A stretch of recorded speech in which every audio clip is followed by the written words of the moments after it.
आप सभी को जय श्री कृष्णा, राधे राधे।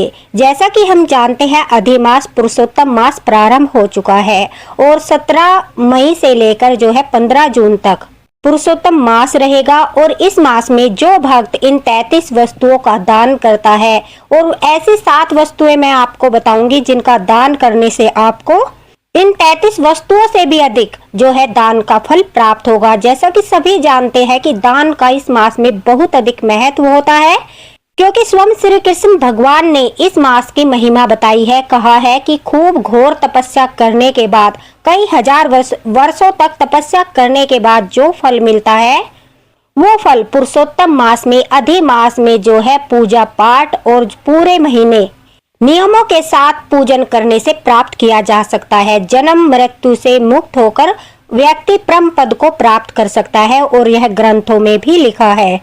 अगर आप ठाकुर जी के भक्त हो, लड्डू गोपाल आपके घर में विराजमान है, आप श्री कृष्ण भगवान के बाल स्वरूप बाल गोपाल की सेवा करते हो और इन 33 वस्तुओं का दान करते हो, तो दोस्तों आपको तो करोड़ों गुना फल प्राप्त होगा। एक तो ठाकुर जी की सेवा का फल प्राप्त होगा, ऊपर से आपको दान का फल प्राप्त होगा। इस वीडियो में मैं आपको बताऊंगी कि कौन से दान आपको करने हैं। सबसे जरूरी होता है दान का समय, किस समय पर करना है, किस दिन करने हैं, साथ ही साथ क्या नियम रहेगा, यह सभी जान लेना अत्यंत आवश्यक है। क्योंकि अगर आपने गलत समय पर दान कर दिया तो वह फल देने की बजाय निर्धनता आ जाएगी। साथ ही साथ गलत दिन पर करने से भी आपको कोई फल प्राप्त नहीं होगा। तो सारी विधि और नियम जान लेना अत्यंत आवश्यक है। वीडियो को बिल्कुल भी स्किप मत करना, क्योंकि यह पुरुषोत्तम मास जो अधि मास चल रहा है दोस्तों, इस मास की जो है कोई भी बराबरी नहीं कर सकता। इतनी भयंकर महिमा है पुरुषोत्तम मास की, इसे मलमास भी कहा गया है।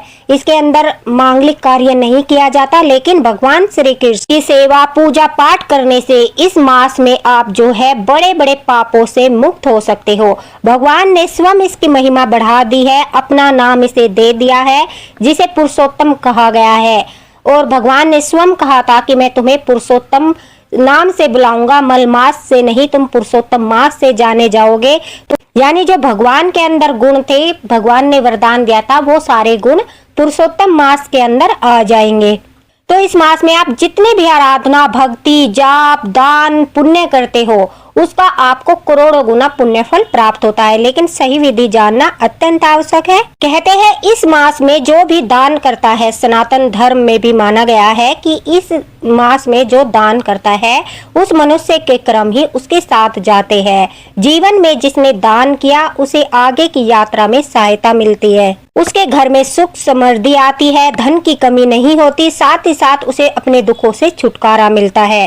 तो चलिए जानते हैं दान करने की विधि। सबसे पहले तो ठाकुर जी के जो भक्त होते हैं, लड्डू गोपाल भक्त, वो सुबह उठकर ठाकुर जी को स्नान कराते हैं। इस मास में पुण्य तिथियों पर उनके महा स्नान, महाअभिषेक की वीडियो भी मैं डालती रहूंगी, जिससे आपको ठाकुर जी के महाअभिषेक का भी पुण्य फल प्राप्त होगा। क्योंकि इस मास में किया गया अभिषेक करोड़ों गुना फल प्रदान करता है। तो रोजाना आप जैसे आप ठाकुर जी को अगर पंचामृत से कराते हो, पंचामृत से करा लीजिए, अन्यथा तुलसी दल डालकर सिंपल जल से आप थोड़ा सा चंदन लगाकर ठाकुर जी को स्नान कराइए। उसके बाद देखिए, कई लोग पूछते हैं कि क्या अलग अलग वस्तुओं को मिलाकर दान करना चाहिए। तो इसका उत्तर है हाँ, बिल्कुल आप अलग अलग चीजों को मिलाकर दान कर सकते हो। या फिर आप जो है इस पूरे मास में एक एक चीज का रोज दान भी कर सकते हो। आप पुण्य तिथियों पर इस प्रकार से कि मैंने 5-11 वस्तुओं का दान किया है, इस प्रकार से भी आप दान कर सकते हो। सबसे महत्वपूर्ण बात क्या है कि आपको जो भी दान करना है जरूरतमंद को करना है, किसी के काम आए ऐसे व्यक्ति को करना है जो पहले से ही धन धान्य से परिपूर्ण है, जिसे दान की आवश्यकता नहीं है, उस व्यक्ति को दान देने का कोई महत्व नहीं होता। लेकिन जो व्यक्ति जिसके पास सामर्थ्य नहीं है कुछ चीजों के लिए, धन हो या अन्न हो, कोई भी वस्तु हो, अगर उसकी जरूरत की है, ऐसे व्यक्तियों को दान करना चाहिए, तभी हमें दान का फल मिलता है। दान देने के बाद आपको अहंकार बिल्कुल भी नहीं करना है, मन में यह भाव भी नहीं लाना है कि मैंने दान किया है, बल्कि यह भाव रखना है कि ठाकुर जी ने हमें इस योग्य बनाया कि हम दान कर सके। जितना हमें ठाकुर जी ने दिया है उसका कुछ भाग हम जरूरतमंद को जो है दान के रूप में दे रहे हैं। ठाकुर जी हमें और सामर्थ्य प्रदान करें जिससे कि हम लोगों की और ज्यादा सहायता कर सके। ठाकुर जी को स्नान कराने के बाद देखिए आपको जो है सबसे पहले जो भी वस्तु आपको दान करनी है, किन किन वस्तुओं का दान कर सकते हो वो भी मैं आपको बता देती हूँ। देखिए आप जो है चावल का दान, दाल का दान, आटे का दान, चीनी, गुड़, तिल का दान, फलों का दान, कपड़ों का दान, छाते का दान, जूते का दान, बर्तन का दान, इस तरह से 33 वस्तुओं को मिलाकर आप दान कर सकते हो। रोज एक एक वस्तुओं का दान भी आप कर सकते हो। जैसे कि एक दिन आपने अन्न का दान कर दिया, फिर कुछ दिन बाद आपने जो है फलों का दान कर दिया, उसके बाद आपने जल दान कर दिया, जल के घड़े वगैरह का दान कर दिया। इस प्रकार से मिलाकर पूरे महीने तक आप जो है 33 दान कर सकते हो। यह सभी के लिए आसान रहेगा और सभी व्यक्ति आराम से दान भी कर पाएंगे। जरूरी नहीं है कि 33 वस्तुओं का दान आपको एक ही दिन पर करना है, आप जो है पूरे महीने तक एक एक वस्तु का दान भी कर सकते हो। देखिए आप इस तरह से भी दान कर सकते हो। 33 वस्तुओं का एकादशी तिथि पर दान कर दिया। इसे एकादशी के दिन सबसे उत्तम और पुण्यकारी माना जाता है। सोमवार या बुधवार, सप्ताह के दिनों में सोमवार चुन लीजिए जो शिव जी को समर्पित है, बुधवार जो विष्णु जी को समर्पित है। इस प्रकार से आप 2 दिन भी दान कर सकते हो। पूर्णिमा और अमावस्या आएगी, इन तिथियों पर भी आप दान कर सकते हो जिन पर कई गुना फल प्राप्त होता है। देखिए अगर आप पुण्य तिथियों पर दान करते हो तो आपके द्वारा दिया गया जो दान है उसका महत्व, उसका फल और भी अधिक बढ़ जाता है। तो अगर आप रोज भी नहीं करना चाहते थोड़ा थोड़ा दान, फिर आप जो है इन पुण्य तिथियों पर आप दान करके अपने दान के महत्व को और भी बढ़ा सकते हो। और सबसे जरूरी बात क्या है, किस समय करना है वह भी आप सुन लीजिए। देखिए जो दान होता है वो शुभ समय ब्रह्म मुहूर्त जो सुबह का होता है, दान हमेशा सूर्य उदय से लेकर सूर्य अस्त के बीच में ही करना चाहिए। सुबह जल्दी या दोपहर या शाम सबसे उपयुक्त माना जाता है। शास्त्रों के अनुसार सूर्य अस्त के बाद आपको दान नहीं करना है। शास्त्रों में सूर्य अस्त के बाद दान करना वर्जित माना जाता है। रात के समय आप जो भी दान करोगे वह दान का फल आपको प्राप्त नहीं होगा, इसलिए सूर्यास्त के बाद दान नहीं करना चाहिए। अधिक मास मल मास में पूरे महीने आप अपनी सुविधा के अनुसार किसी भी दिन या पुण्य तिथियों पर यह दान कर सकते हो। ऐसा कि मैंने बताया है, आप 33 फल, 33 साबुन, 33 रुमाल, 33 अनाज के पैकेट या 33 मालपुए ले सकते हो। मालपुए का भी बहुत अधिक महत्व होता है। या फिर अलग अलग वस्तुएं 33 आप अलग अलग वस्तुएं जिस प्रकार से उसमें आप अनाज में 4-5 तरह की दालें, साथ ही साथ आपको मसूर की दाल का दान नहीं करना है, इस बात का आपको विशेष ध्यान रखना है।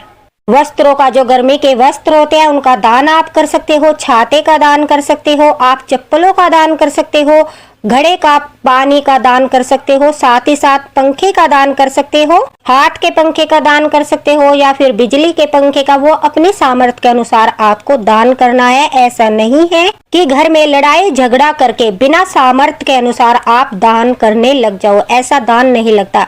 जो आप अपनी इच्छा से सामर्थ्य के अनुसार प्रसन्न होकर कर सकते हो, जिसे करने के बाद आपके मन में अहंकार न आए कि मैंने यह वस्तु दान की है। और दान करने के बाद आपको किसी को बताना नहीं है कि मैंने आज यह दान किया है, क्योंकि दान को कभी भी बताना नहीं चाहिए, उसका जो है गुणगान नहीं करना चाहिए।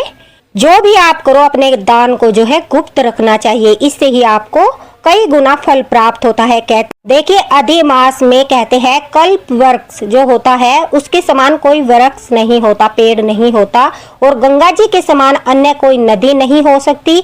इसी प्रकार से पृथ्वी के जो सभी रत्न है, चिंतामणि रत्न के समान, उनके समान कोई रत्न नहीं हो सकता। और उसी प्रकार से कामधेनु के समान कोई जो है गाय नहीं हो सकती। उसी प्रकार से जो है इस पुरुषोत्तम मास की भी कोई बराबरी नहीं कर सकता। इसीलिए इस मास में किया गया दान आपको जो है सभी पापों से मुक्त करके भगवान तक पहुंचने का सरल और बहुत ही आसान तरीका आपको मिल सकता है। अहंकार को नष्ट करके दान की भावना जो व्यक्ति इस मास में करता है उस पर ठाकुर जी प्रसन्न होकर अपना पूरा प्रेम लुटा देते हैं, उसका घर खुशियों से भर देते हैं। इस मास में जो अन्न का दान करता है, कहते हैं उसके घर में, उसके घर परिवार में 7 पीढ़ियों तक जो है अन्न की कमी नहीं होती। इस अधिक मास में जो है भगवान विष्णु के सामने हमारे पास तो ठाकुर जी है, हम लड्डू गोपाल की सेवा करते हैं, उन्हें स्नान कराकर उनके जो पसंदीदा भोग है उन्हें लगाने चाहिए और उनके लिए थोड़ा समय अधिक निकाले। भक्तों को 33 संख्या का महत्व भी समझ लेना चाहिए। देखिए शास्त्रों में हमारे 33 कोटि देवी देवताओं का उल्लेख मिलता है, इसलिए 33 संख्या को दिव्यता और ईश्वर की कृपा का प्रतीक माना गया है। इसी भावना से अधिक मास पुरुषोत्तम मास में वस्तुओं का दान की जो संख्या रखी गई है वो 33 है। सामर्थ्य कम हो तो अपनी क्षमता के अनुसार ही दान कर सकते हैं। कई लोग पूछते हैं कि हर वस्तु 33 होनी चाहिए। नहीं, वस्तुओं की संख्या 33 होनी चाहिए, हर वस्तु 33 नहीं होनी चाहिए। इन दिनों गीता का अध्याय करना चाहिए, गीता के पाठ करने चाहिए, भजन कीर्तन करने चाहिए। जितनी मालाएं आप नाम जाप करते हो अपनी मालाओं का नाम जाप बढ़ा देना चाहिए। अगर आप 5 करते हो तो फिर 7 कीजिए, अगर 7 करते हो तो 11 कीजिए, क्योंकि पुरुषोत्तम मास में जितने आप जाप करते हो उनका आपको कई गुना फल प्राप्त होता है। जो भी आप दान करते हो ठाकुर जी की सेवा करते समय आपको वह दान ठाकुर जी के पास रख लेना है। फिर आपको अपने हाथों में जल लेकर 7 बार उस दान के ऊपर को जल को घुमाते हुए ठाकुर जी के चरणों में छोड़ देना है और फिर आपको ठाकुर जी से प्रार्थना करनी है, हे लड्डू गोपाल, आपने मुझे जितना दिया, जितनी मेरी सामर्थ्य है, मैं उसी के अनुसार इस पुरुषोत्तम मास में जो आपके द्वारा आपकी कृपा प्राप्त करने के लिए, भक्तों के उद्धार के लिए आपने चुना है, उस मास में मैं यह दान कर रहा हूँ या कर रही हूँ। कृपा करके मेरे घर परिवार में सुख समृद्धि देना। इस प्रकार से आप जो है उस दान को संध्या के समय या फिर सुबह के समय ही पूजा करने के बाद दान कर दीजिए, लेकिन रात्रि में आपको वह दान नहीं करना है। अब बात करते हैं, अगर आपकी सामर्थ्य नहीं है तो वे 7 दान कौन से हैं जो आप पुरुषोत्तम मास में कर सकते हो।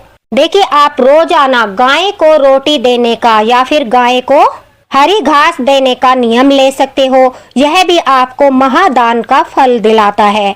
दूसरा दान, आप जो है चींटियों को आटा भूनकर उसमें थोड़ी सी शक्कर मिलाकर रोजाना काली चींटियों को, भूरी चींटियों को नहीं, काली चींटियों को वह आटा डालने से भी आपको महादान का पुण्य फल प्राप्त होता है।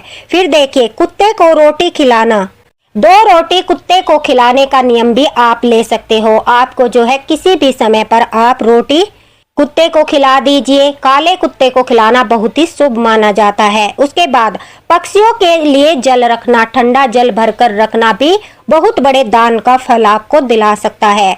पक्षियों को दाना डालना, गर्मियों में पक्षियों को दाना और पानी देने से कहते हैं पुरुषोत्तम मास में महादान का फल प्राप्त होता है। तो अगर आपकी सामर्थ्य बड़े बड़े दान करने की नहीं है, आप यह नियम बना लीजिए रोजाना, या फिर आप 2-2 दिन छोड़कर इस पुरुषोत्तम मास में पक्षियों को दाना डालना, उनके लिए जल रखना, यह भी आपको दान का फल ही दिलाएगा। राहगीरों के लिए जल की व्यवस्था करना। देखिए, आप एक घड़ा लेकर आइए, एक घड़ा तो आप खरीद ही सकते हो, और राहगीरों के लिए ऐसी जगह पर वह घड़ा जल से भरकर रख दीजिए। उसके पास आप जो है एक पात्र रख दीजिए, जिससे आने जाने वाले लोग, गर्मी में पानी की बहुत अधिक आवश्यकता होती है, आने जाने वाले लोग उस घड़े से पानी लेकर पीते रहे। यह आपकी तरफ से जल दान होगा जो बहुत ही बड़े दान का फल आपको प्राप्त करा सकता है। तो देखिए कितने आसान दान है। अगर आप ज्यादा व्यवस्था नहीं कर सकते, बहुत अधिक दान नहीं कर सकते, तो ठाकुर जी का नाम लेकर, लड्डू गोपाल का नाम लेकर उनकी सेवा करने के बाद आप पक्षियों को दाना, गाय माता को रोटी, राहगीरों के लिए जल की व्यवस्था, जीव जंतुओं की सेवा, चींटियों को आटा डालना, इस प्रकार के दान भी करके आप पुरुषोत्तम मास में महादान का फल प्राप्त कर सकते हो। कोई आपके द्वार पर आ जाए, भूखे को भोजन खिलाने से भी आपको बड़े बड़े दान का फल प्राप्त होता है। अधि मास में, पुरुषोत्तम मास में अगर कोई भूखा व्यक्ति आपके द्वार पर आता है तो उसके लिए जल पानी की व्यवस्था कीजिए, खाने पीने की व्यवस्था कीजिए, इससे भी आपको महादान का फल प्राप्त होता है। अब देखिए, आपको यह दान अवश्य करने हैं। 7 दान मैं आपको बता देती हूँ। अगर आप 33 दान नहीं कर सकते तो आप ये 7 दान अवश्य कीजिए, यह भी आपको बहुत ज्यादा पुण्य फल प्राप्त कराते हैं। देखिए, सबसे पहला होता है अन्नदान। अन्नदान में आप कुछ भी दान कर सकते हो, आटा, चावल, जो भी आपकी सामर्थ्य है वह दान करके आप अन्नदान का फल प्राप्त कर सकते हो। उससे आपके घर में कभी भी अन्न की कमी नहीं होगी। दूसरा दान होता है तिल का दान। आप जो है थोड़े से तिल काले या सफेद तिल का दान कर दीजिए, वह भी आपको महादान का फल प्रदान कराता है। तिल का दान जो है पापों का नाश करता है। 1 कटोरी तिल, जितनी आपकी सामर्थ्य है, या फिर 1.25 किलो तिल अपनी सामर्थ्य के अनुसार करना है, लेकिन तिल का दान आप अवश्य करें। फल का दान आपको करना है, जितना जैसे कि खरबूजे, तरबूज, आम, जो भी मौसमी फल है, 1 किलो, 1.25 किलो, जितनी आपकी सामर्थ्य है, या फिर ज्यादा सामर्थ्य है तो आप उसकी संख्या भी बढ़ा सकते हो। किसी भी दिन आप जो है अधिमास में, पुरुषोत्तम मास में किसी भी एक दिन आप यह फल का दान अवश्य करें। फल का दान करने से घर में सुख समृद्धि आती है। तीसरा दान यह हो गया। चौथा दान होता है दोस्तों जल का दान। किसी भी दिन आप पुरुषोत्तम मास में जल की व्यवस्था कीजिए। बहुत से लोग शरबत बनाकर लोगों को पिलाते हैं। अगर इतनी सामर्थ्य नहीं है तो फिर आप जो है थोड़ा सा ठंडा जल की व्यवस्था कर लीजिए और राहगीरों को थोड़ा सा ठंडा जल भी पिला दोगे तो आपको जल दान का पुण्य फल प्राप्त होगा। तो जल दान भी आपको अवश्य करना है। किसी भी दिन आप कर सकते हो, पुण्य तिथियों पर भी कर सकते हो। सामर्थ्य के अनुसार आप जो है जूस वगैरह की व्यवस्था भी कर सकते हो, वो आपको अपनी सामर्थ्य देखकर ही करना है। मीठे का दान 5वां दान हो गया। मीठे का दान आपको अवश्य करना है और मीठे में आप गुड़, शक्कर, चीनी कुछ भी दान कर सकते हो। 1 से 1.25 किलो तक आप जो है सामर्थ्य के अनुसार कर सकते हो। मिठाइयाँ भी आप बांट सकते हो, मिठाइयों का प्रसाद, वो भी आपको सामर्थ्य के अनुसार करना है। अगर आपकी सामर्थ्य नहीं है तो फिर आप जो है 1 कटोरी गुड़, शक्कर या चीनी का दान अपनी सामर्थ्य के अनुसार, लेकिन मीठे का दान अवश्य ही करें। पुरुषोत्तम मास में मीठे का दान करने से रिश्तों में कड़वाहट दूर होती है और घर में सभी रिश्तों में मिठास आती है और घर के वातावरण में भी सकारात्मक ऊर्जा का वास होता है। तो इसलिए मीठे का दान अवश्य करें, वो सामर्थ्य के अनुसार ही आपको करना है। बर्तन का दान भी बहुत ज्यादा फलदायी माना जाता है। बर्तन का दान करने से घर में लक्ष्मी आती है। वैसे तो पीतल के बर्तन का दान, चांदी का दान, ये बड़े बड़े दान होते हैं, लेकिन अगर आपकी सामर्थ्य नहीं है तो आप जो है एक छोटा सा पात्र खरीद कर वह भी किसी जरूरतमंद को देकर बर्तन का दान कर सकते हो। जैसे गिलास हो गया, कटोरी हो गई, थाली हो गई, इस प्रकार से आप जो है बर्तन का दान कर सकते हो। इससे घर में लक्ष्मी जी स्थायी रहती है और घर में धन की बरकत भी होती है। वस्त्रों का दान भी सामर्थ्य के अनुसार किया जाता है। वस्त्र दान करना भी महादान माना जाता है पुरुषोत्तम मास में। तो वस्त्रों का दान किसी गरीब व्यक्ति को, किसी जरूरतमंद को आप जो है गर्मी के अनुसार वस्त्रों का दान कर सकते हो अपनी सामर्थ्य के अनुसार। और इनकी संख्या आपको 33 करने की आवश्यकता नहीं है, एक एक भी आप कर सकते हो, अपनी सामर्थ्य के अनुसार कर सकते हो। ये सिर्फ 7 दान है। जिस प्रकार से अगर हम अन्न दान, वस्त्र दान, तिल दान, जल दान, फल दान और जो है वस्त्रों का दान, बर्तन का दान, ये 7 दान ऐसे होते हैं जो हमें महादान का फल प्राप्त कराते हैं। साथ ही साथ जैसा मैंने बताया है, अगर आपकी सामर्थ्य नहीं है तो फिर आप जो है पशु पक्षियों को दाना डालना, पानी पिलाना, गाय को रोटी देना, भूखे को भोजन देना, चींटियों को आटा डालना, ये सब दान का संकल्प लेकर भी पुरुषोत्तम मास, अधिमास में यह दान करके दान का पुण्य फल प्राप्त कर सकते हो। इतना आपको ठाकुर जी ने दिया है अपने सामर्थ्य के अनुसार, उसमें से कुछ भाग आपको दान अवश्य करना है, जिससे आपके घर में ठाकुर की कृपा होगी। लड्डू गोपाल प्रसन्न होंगे कि मेरे भक्त ने अपनी सामर्थ्य के अनुसार जितना मैंने उसे दिया है उसने कुछ भाग दान किया है। दोस्तों, मैं आपके लिए 33 बाती के दीपदान और किस प्रकार से दीपदान करने चाहिए उसका वीडियो अलग से बनाऊंगी ताकि आपको अच्छे से समझ आ जाए, क्योंकि दीपदान का महत्व बहुत ज्यादा होता है इस मास में। तो दीपदान भी आपको करने हैं, वो सब मैं आपको दूसरे वीडियो में बताऊंगी क्योंकि वीडियो ज्यादा लंबा हो जाएगा। तो आई होप आपको दान के बारे में सभी बातें समझ आ गई होगी, किस प्रकार से दान करना है, किस समय दान करना है, किस दिन दान करना है और कैसे दान आपको करना है, और 33 कौन सी चीजों का दान करना है, ये सभी जानकारी सभी लोगों तक पहुंचाए, लड्डू गोपाल भक्तों तक पहुंचाए, ताकि सभी ज्यादा से ज्यादा पुरुषोत्तम मास का लाभ ले सके, अधिमास का लाभ ले सके, ठाकुर जी की कृपा प्राप्त कर सके। अगर आपको वीडियो पसंद आया हो तो लाइक जरूर कीजिएगा। अगर आपको कोई और बात पूछनी है तो आप कमेंट बॉक्स में पूछ सकते हो, आपको तुरंत रिप्लाई मिलेगा। ठाकुर जी की कृपा आप सभी पर बनी रहे। राधे राधे, हरे कृष्णा। मिलते हैं अगले वीडियो में अगले मार्गदर्शन के साथ। राधे राधे लिखना न भूले। राधे राधे।